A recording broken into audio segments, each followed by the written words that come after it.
ليبرو في خط الظهر عشان محمد يوسف غايب، وابراهيم سعيد بيلعب على الجنب، وهادي خشبه ومعاه اسامه عرابي، واتصلحت وهوبا بره.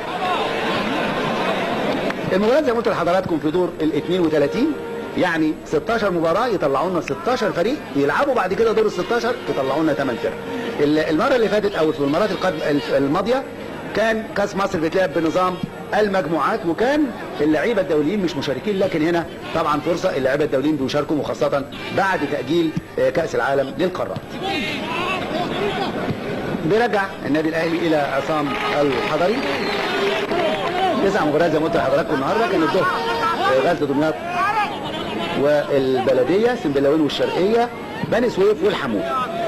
6 ماتشات بيتلعبوا دلوقتي، الاهلي والاتحاد، الاسماعيلي والقناه، المصري ومركز شباب ابو حماد، الالومنيوم والمنصوره، اسوان وغزل المحله، المقاولين والومنيوم سفاجه. دي 6 مباريات بتتلعب بالليل. محمد عماره، ياسر ريان خد مكان ولعبها له، طبعا هنا كانت متفق بمناسبه اعياد الميلاد. حسام حسن وبيحطها تيجي في الحائط البدل، وتروح لياسر ريان، ياسر وبيعملها اوفر، ما فيش افساد ولا حاجه، لكن هوبا تتشاط من عماره ضعيفه، يمسكها عصام عبد العظيم.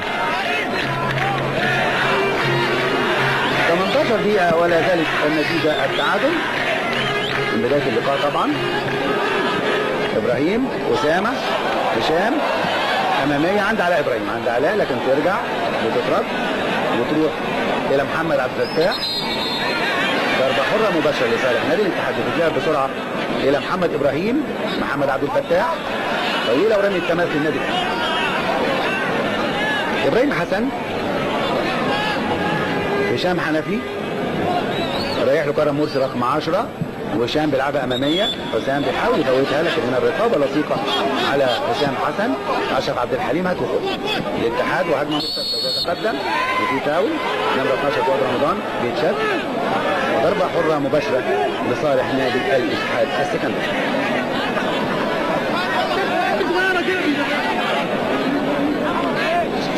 هتبقى فرصه طبعا ان محمد عماره يحترف ايضا ويزيد عدد محترفينا، ولو ان يعني المستوى، يمكن الكابتن جوهري بيجدد الثقه النهارده، وقرينا في الصحف ان الكابتن جوهري بيجدد الثقه في اللاعبين المحترفين، يقول ان الناس دي عارفه واجبها، ولما تتعود على الاحتراف طبعا ادائها هيبقى دائما مستمر في مستوى مرتفع.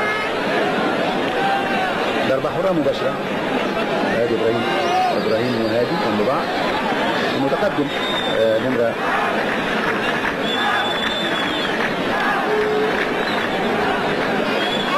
ادي عصام الحضري، وادي قدامنا 20 دقيقه من بدايه اللقاء تقريبا، 20 دقيقه ولا زالت النتيجه التعادل. اسامه عرابي راجع، كابتن محمد كمال ريشه الحكم. ادي مسابقه كاس مصر، حاجه جميله طبعا، اخراج جميل جدا من التلفزيون، وبيقول لنا ان في مسابقه كاس مصر النتيجه التعادل بدون اهداف بعد 20 دقيقه وكام ثانيه. والضربه الحره المباشره وحته خطر جدا هنا حوالين الصندوق، بتبقى المساله خطر، لكن هنشوف مين المتقدم عشان يلعبها. ويمسكها عصام الحضري، عصام بيمسكها بثبات ويشوط عصام. عندي ياسر ريان الوحيد المتقدم، والنادي الاهلي كله راجع، لكن قصيره يرجع وياخدها فؤاد رمضان، والاتحاد او ابتدى يعني يبادل الاهلي هجمه بهجمه، رمي في التماثل. يبقى ال 10 دقائق او ال 15 دقيقه الاولين الاهلي كان هاجم، الاتحاد بيدافع دفاع حذر جدا، وبيدافع دفاع منطقه، ورقابه لصيقه مع حسام حسن. بعد ما الاعصاب هيجت ابتدى الاتحاد يهجم وبيحاول، لكن ابراهيم حسن راحت له وترجع تاني. هاني اماميه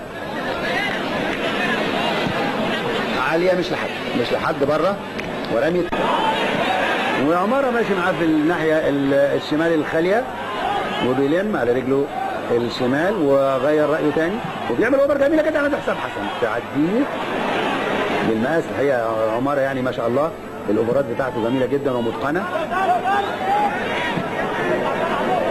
ابراهيم حسن يلحقها ويمشيها الى هشام حنفي، هشام لاسامه، لهشام يلعب اسامه السهل ممتنع، وعاليه عنده حسام ممكن ما تضيعش هنا، بيقول لعبها بايده، وحسام رايح يكلم الحكم.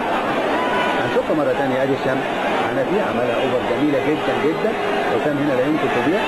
بيقول ان جت في ايد تألق النهارده الحقيقه وعامل مجهود كويس وصاد ضربه جزاء. ويشوط عصام طالما حارس المرمى حط كرة على الارض محدش له عنده حاجه. خش خدها تاني.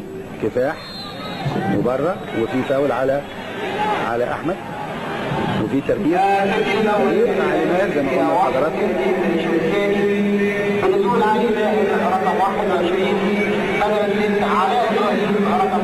علاء ابراهيم خارج رقم 17 ونازل علي ماهر 21. علي ماهر تغيير هجومي.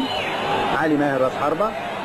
علاء ابراهيم كان راس حربة وعلي ماهر نازل فعلا اهو متقدم رايح على قدام على طول عشان يبقى راس حربة مع حسام حسن. وادي الاوفر عند حسام وترجع تاني لياسر ورجعها لعمارة. عمارة يلعبها لياسر فعلا وياسر هيعمل الاوفر بالعرض وتلعب وفي استماتة ودفاع واستماتة من خط ظهر ودفاع نادي الاتحاد في محاولة للصمود امام الهجمات المتلاحقة لنادي الاهلي.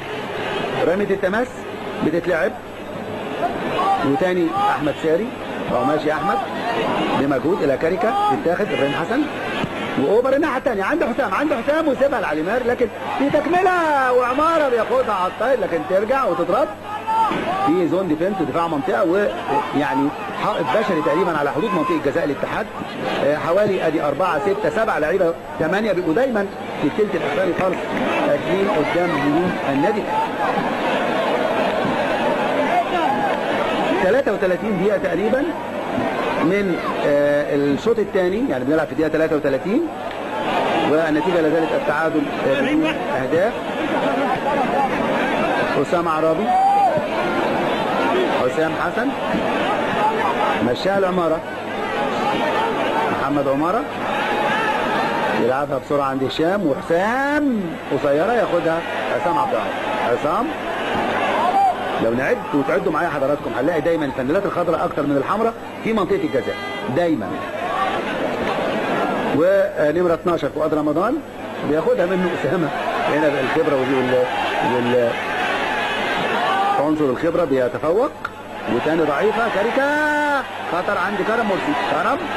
كرم ومستني احمد ساري لكن كاريكا يكمل معاه محمد عبد الفتاح. هنا الهجوم كابتن طلعت يوسف حذر جدا في الهجوم حذر ويقول بقى انا لما اطلع متعادل واكمل وقت اضافي. وهذه الكره اهيت والجول وفعلا جول بقول لحضراتكم الشاط والجول. جول الاول لنادي الاتحاد 1 لا شيء محمد عبد الفتاح 10 كرم مرسي بتتشاط جت لكرم مرسي وتبقى تخش جوه مرمى عصام الحضري. ادي جماهير الاتحاد الجميله قوي بالعلم الاخضر بتاع نادي الاتحاد بيشجعهم. وادي الركله الموضوعيه ركله البدايه 1 لا شيء. هدف خاطف جدا اهو هنشوف اللعبه جت وبيحاول يشوطها ابراهيم اهو جت في كرم ودخلت المرمى اهو كرم مرسي هنشوف اهو احمد ساري بينيه بيحاول هنا ابراهيم او بيشوط جت في كرم مرسي وراحت داخله المرمى بتاع عصام الحضري. يبقى هدف الاتحاد في الدقيقه 33 كرم مرسي بيتقدم للاتحاد السكندري 1 لا شيء للاتحاد. بقول لحضراتكم لسه حالا من كام دقيقه بنقول يا ترى ال 15 دقيقه دول هيبقى فيهم ايه؟ يا ترى هيتقدم يا ترى على هجمه مرتده وفعلا هجمه مرتده وغلطه والاوفر اتلعبت وحسام وتاني وتيجي في القائم والعارضه. حسام مش محظوظ باللعبه اللي فاتت. وتاني الهجمه للنادي الاهلي وضغط طبعا في خلال هنشوف بقى في خلال 10 دقائق الباقيين. وادي الهجمه ودي يمسكها عصام عبد العظيم. ادي عصام وادي ابراهيم حسن ومعاه نمره 16 عصام عبد الغني. يبقى في 3 عصام في منطقه جزاء الاتحاد عصام عبد العظيم وعصام عبد الغني وعصام ربيع. وادي الهجمه مع النادي الاهلي وشوطه جامده بره من هادي بره. هنا ادي هادي خشب اهو متقدم وتصويب على بعد 25 يارده تقريبا. واحد جايه في رجل كرم وهو متجه للمرمى ودخلت مرمى النادي الاهلي. ودي هجمه مرتده ثانيه خطر ويلمها وتلعبها الى عصام الحضري ابراهيم، وعصام يشوطها طويله جدا. هنا برضو الاتحاد فرصته احسن، يلعبها وبره ورمي التماس. رمي التماس لصالح النادي الاهلي. بنلعب في دقيقه 44. طبعا ما نعرفش الوقت بدل الضايع هيعلنوا الحكم محمد كمال ريشه، والهجمه اماميه والنادي الاهلي وجول. 1-1 وليد صلاح الدين. بقول لحضراتكم نازل في وقت حرج جدا، لكن هنا مصطفى ابو عمر رافع رايه. مصطفى ابو عمر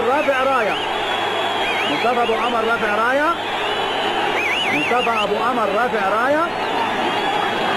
يقول ما حدش يكلمني، ورايح لوسام حنفي ورايح كمال ريشه. نقول هنا بقى ايه القانون بيقول ان مساعد الحكم اذا كان في موقف افضل من الحكم، فالحكم هنا ملزم ان ياخذ بقرار المساعد وهو في موقف افضل. وفي انذار.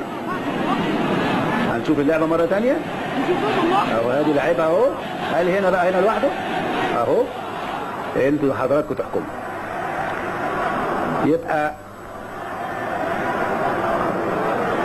ماشي القرار بقى كان من الاول ولا هو ده القرار؟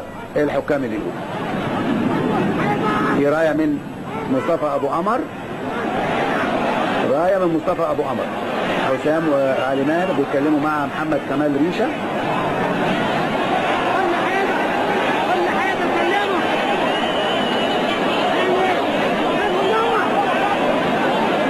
طبعا القرار اللي هيتاخده الحكام هو اللي هنقوله. هنا في قرار طبعا في رايه ودي كفاره، وهنا من حق الحكم انه يرجع في قراره بناء على اشاره مساعده، ورفع ايده فعلا واحتسب التسلل. يبقى كان في تسلل من الاصل، وكابتن مصطفى عمر رفع الرايه وقال له الكره لما راحت كان في تسلل، والحكم خد براي المساعد. ابراهيم حسن ثاني. هنا حسام بيظهر عدم التداخل، وهنا رايه كمان، واحمد ساري مظبوط وتسلل. بتعب بسرعه الى ابراهيم حسن. علي ماهر. هادي خشبه واوفر من هادي، لكن بيطلعها ابراهيم كاريكا. عبد الفتاح. جمال مساعد في ناحيه اليمين كانت تترد الهجمه، وما فيش هنا اوفسايد، وحسام حسن بعيده بره ينقصها التركيز. بره ركله مرمى وعصام عبد العظيم. وهنبتدي الحكم الرابع يعلن عن الوقت الضائع.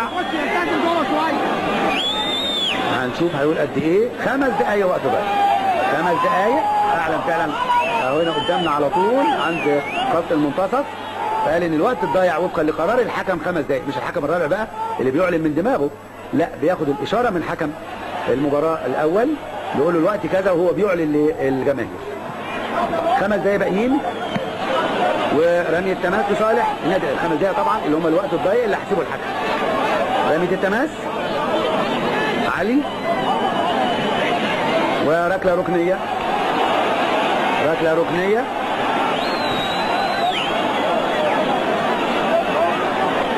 وليد صلاح الدين بيلعبها بسرعه. عماره والاوفر عاليه ويطلعها عصام، وفي ضغط طبعا هنا من النادي الاهلي.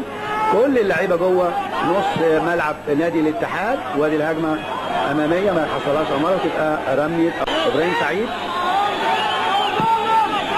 اماميه. بنلعب في الوقت بدل الضائع وقدره 5 دقائق، وبيخلصها علي اهو بياخد لنفسه، وتاني ترجع والناحيه الثانيه وتطول وتروح عند عماره اوفر، وهوبا تكمل وتوصل تاني لأسامة عرابي. ضغط جدا أسامة، وهيعمل اوفر أسامة تاني فعلا. عالية مش لحد، وتاني تروح وعلي ماهر. علي وياخدها عصام عبد العظيم، وفي فاول على علي ماهر، فاول على علي، وضربة حرة مباشرة جوه منطقة المرمى. فتتلعب من أقرب نقطة على خط المرمى الموازي، على خط منطقة المرمى الموازي لخط المرمى، يقدر يحطها قدام خط. صح كده القانون، ما يقولش بقى بالعاش من مكانها ولا حاجة. والضربة الحرة المباشرة وعصام عبد العظيم، والحقيقة إنجاز كبير قوي للكابتن طلعت يوسف وزملائه. انه بيفوز في دور ال 32 على النادي الاهلي بطل الدوري العام واول الدوري حتى الان برصيد 48 نقطه، في حين نادي الاتحاد 24 نقطه، يعني نص نقط في النادي الاهلي. وبيصفر الحكم محمد كمال ريشه بانتهاء المباراه، وفوز نادي الاتحاد والصعود الى دور ال 16. ونقول مبروك لنادي الاتحاد، انجاز كبير جدا، مبروك لكابتن طلعت يوسف. نقول للنادي الاهلي هارد لك واداء احسن في اللقاءات القادمه، واشكركم ساداتي وسادتي لحسن متابعتكم، واترككم في رعايه الله، والسلام عليكم ورحمه الله وبركاته.